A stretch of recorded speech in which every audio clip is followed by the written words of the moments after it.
બાળ દોસ્તો, આ મલકતું કયું પ્રાણી આવે છે?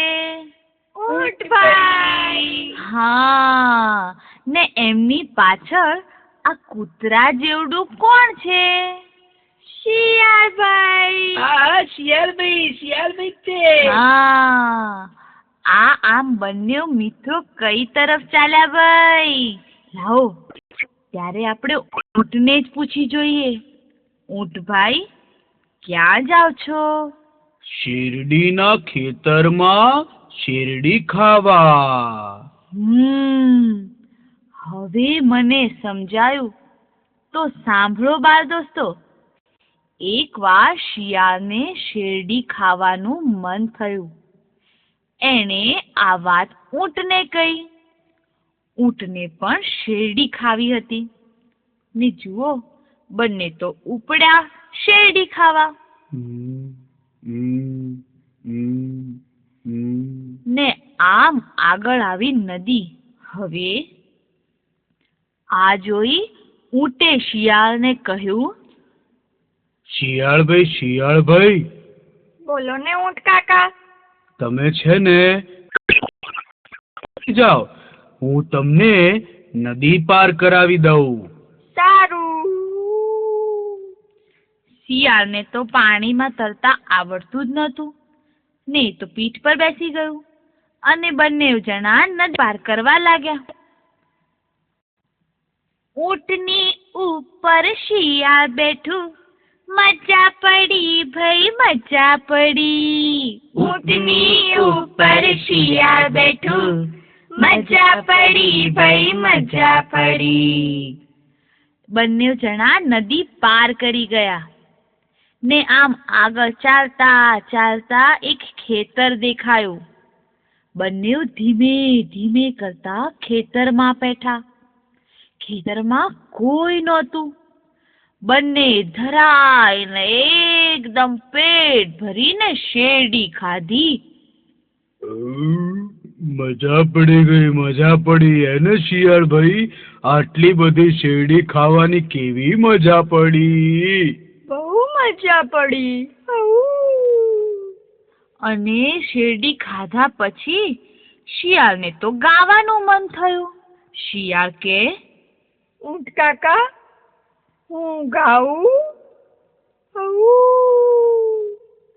એટલે મોં બગાડી ઊંટે એને કહ્યું, ના ભાઈ, જો ખેતરનો રખેવાળ આવી જશે ને તો બેવનું આવી બનશે. તમે ગાતા બાતા નહીં હો. પણ શિયાળ કાંઠે ચડ્યું તું. એણે તો ઊંટની વાત માની જ નહીં ને એ તો જોરથી રાગ તાણીને ગયું.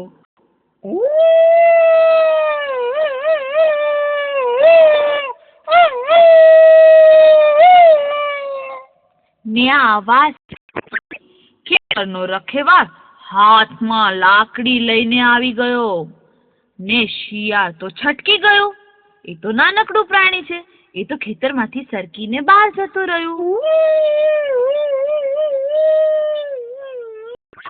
ઊંટ તો ઊંચું પ્રાણી ભાઈ, અને એ તો રખેવાળને દેખાઈ ગયું ને રખેવાળે તો લાકડી લઈને ઊંટને એટલો બધો માર્યો, બિચારાની પીઠ ભાંગી નાખી.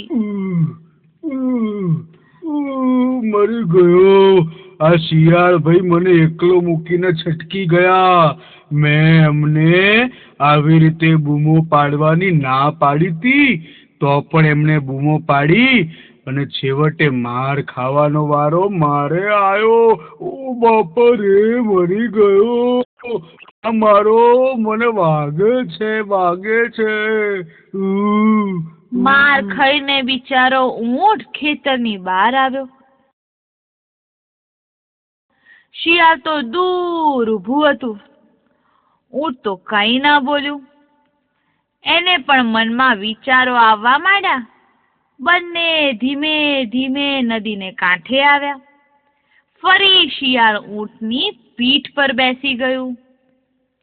ઊંટ ભાઈ ધીમે ધીમે પાણીમાં આગળ વધ્યા અને નદીમાં ઉતર્યા.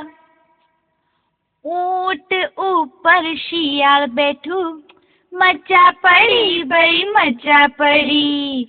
ઊંટ ઉપર શિયાળ બેઠું, મજા પડી ભાઈ મજા પડી.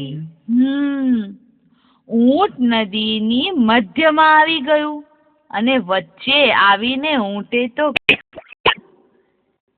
શિયાળ ભત્રીજા, મને છે ને નાહવાનું ને ડૂબકી મારવાનું મન થયું છે.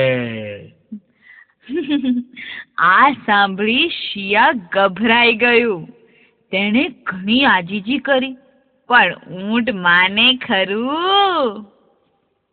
ઊંટ કાકા, તમે આમ નદીની વચ્ચોવચ્ચ આવીને ડૂબકી મારવાની વાત ના કરો. મને તરતા નથી આવડતું, હું ડૂબી જઈશ. ના કરો, માફ કરી દો, મને માફ કરી દો. પણ ભાઈ, મને તો બહુ નાહવાનું મન થયું છે, ડૂબકી મારવાનું મન થયું છે. મને મન થાય કે હું ના કરું. શિયાળ ભાઈ તો ડૂબવા લાગ્યા. બચાવ બચાવ બચાવ, બચાવ. શિયાળ ભાઈ તો ડૂબવા લાગ્યા, મજા પડી ભાઈ મજા પડી. શિયાળ ભાઈ તો ડૂબવા લાગ્યા, મજા પડી ભાઈ મજા પડી. ઊંટને તો બિચારા શિયાળની દયા આવી. તે નદી કિનારે આવી ગયું, એને બચાવી લીધું. શિયાળ ભાઈએ તો પીઠ પરથી એવો કૂદકો માર્યો ને વગડામાં દોડી ગયા.